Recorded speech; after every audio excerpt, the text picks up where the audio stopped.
Hey guys, it's Alonzo with Last Legacy Gaming. Just doing my King Vegeta deck profile. I've been having a lot of success with it, and I'm just really happy with it and wanted to share it. So I'm not going to go over too much of like the regular stuff. So we have our leader and our field card, of course. But we do play 3 of the 1-drop Bardock. This card is just really good. It's actually better than the other Bardock in the early game. The only reason we play 3 of this is because it is a little bit more useful in the early game and it's not as much later, but it can still be useful later when you have to switching gears or something and awaken, and sometimes you'll be at 5 and you get down to 4. This kind of solves that, so you can go in and go for the kill. So it's just really versatile, but this is a great evolved target that actually does something for your 5-drop Bardock, and this card is just really good value, and basically either you're going to be getting a card or your opponent's going to be negating 3 cards if they don't want to take it. So this card is just really good value, and I think it's like a staple of this deck for this variant too. And then we play 4 Bardock, Chain Attack Bardock. This card's phenomenal. It's just another Bardock name to evolve on top of, but as well as it's just removal that you can reoccur every turn basically with the 5-drop Bardock, and it just gives you really a lot of value and options of what you want to do and how you want to play. So it just depends what the game is demanding, like more removal, or if you have again something like hand control, you can play Borgos. So this card is really good and such a good card for this deck. And next we do play 4 Chain Attack Borgos. This card is just phenomenal. It's just a nice hand trip that also gives you the 15k, and it's honestly just so amazing. So you'll be like choosing whatever you want to do. If you need to have a turn 1 play, this is a great turn 1 play, and on turn 2 you'll be able to get 2 more Saiyans and just put in pressure. And basically lets you do what you want to do already with having additional effects. So that card is just really good. And then we play 2 Broly Crown of Retribution. This card is phenomenal for doing exactly what you need to do. You play it, look at your opponent's hand. A lot of times you can just cast Calm Power or take out a negate like Topo. That's essential. So this card is just really good. Sometimes even if your opponent doesn't have anything you really need to get rid of, just the knowledge that you gain from this card is just honestly incredible. So it's just really versatile and a great card that you can search off with like your deck. And then we play 4 baby names.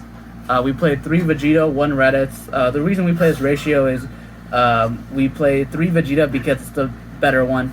A lot of times you'll want to give your opponent a card, and that negative 5k comes up a lot. It's what you want to basically...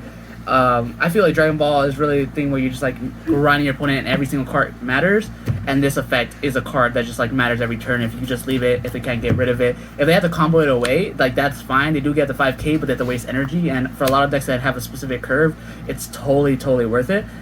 So that's why I played 3 of this. You can definitely play 2 and 2 if you like, but I honestly always just want to play Vegeta, you see, sometimes even in a later game, just to make sure they negate an extra 5k. That's just basically free for me.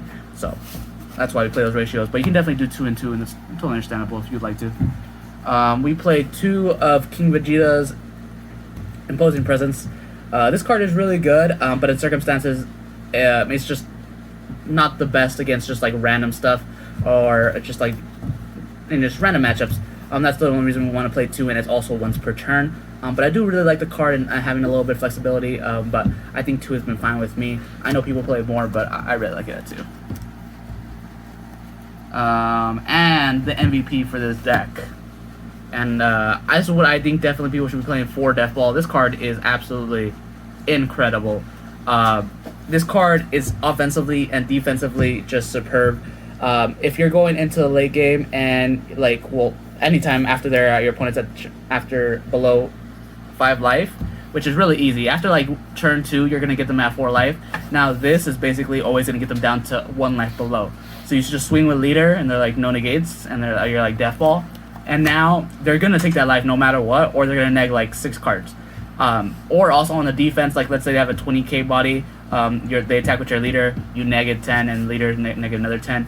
This card is just super good utility, and it's just amazing. And if you get 2 of these, you can just go Death Ball 1 turn, Death Ball next turn, and they're gonna take those damages usually.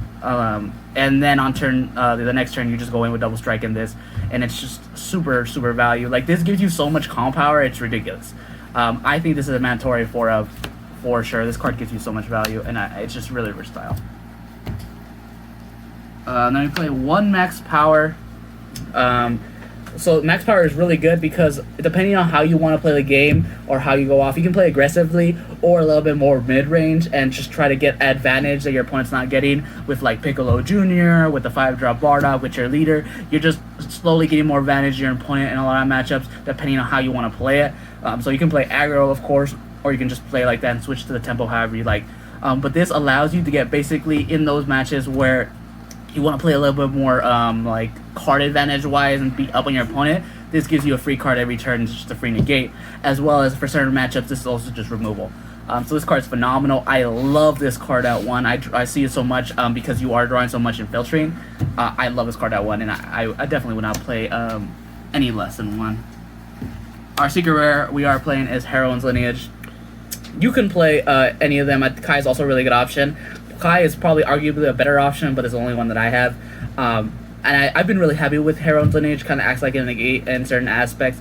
But this or Kai, I think, would be really good options for this deck. So either one is totally good. And then we play 4 of the Cyberman negate.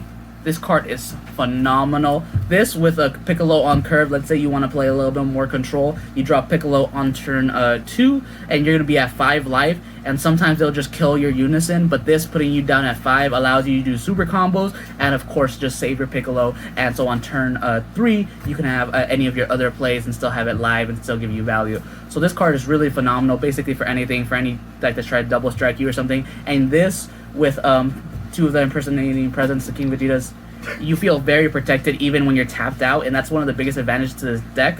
I like to call it Red Vegex because you can play really aggressively, but you get so much more defensive tools that Red offers that it's honestly feels like unfair at certain aspects, and especially against specific matchups, you get so much more value and just accrue some more attacks just like for less that it feels really oppressive at times.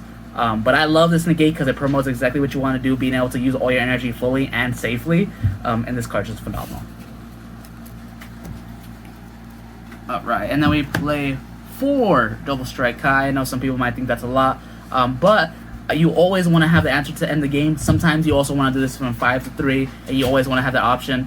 Sometimes even in the earlier games, you'll just do the 3-drop Vegeta and this to give him for crit. So that's really, really good. So you up on that trade, you 29 Double Strike crit is really good. And this also triggers one of the biggest aspects of your deck, which is Bardock the Resolute, if you wanted to play the game like that. So that's really good that's why we play 4 the Double Strike guy. You can cut it down if you like, but I've been really, really happy with 4. And then we do play 4 Reddit Super Combo. Just put back any of your cards, like Super Combos or like extra cards that you just don't want. So it's just really good. The best one to play in this deck if you're playing monocolor. And then we played 2 Piccolo Juniors. We all are only playing 2. I'm sliding some more. The only reason I'm playing 2 is because a lot of times, especially in game 1, you want to push more aggressively because they're not fully prepared. That's why we're only playing 2. This is just if you need just a strategy mid-game. But this card is phenomenal. I side the other 2, so depending on how the matchup needs to go or how I need to change my game plan. But I like 2 in the main a lot because this is not something you're dropping every game.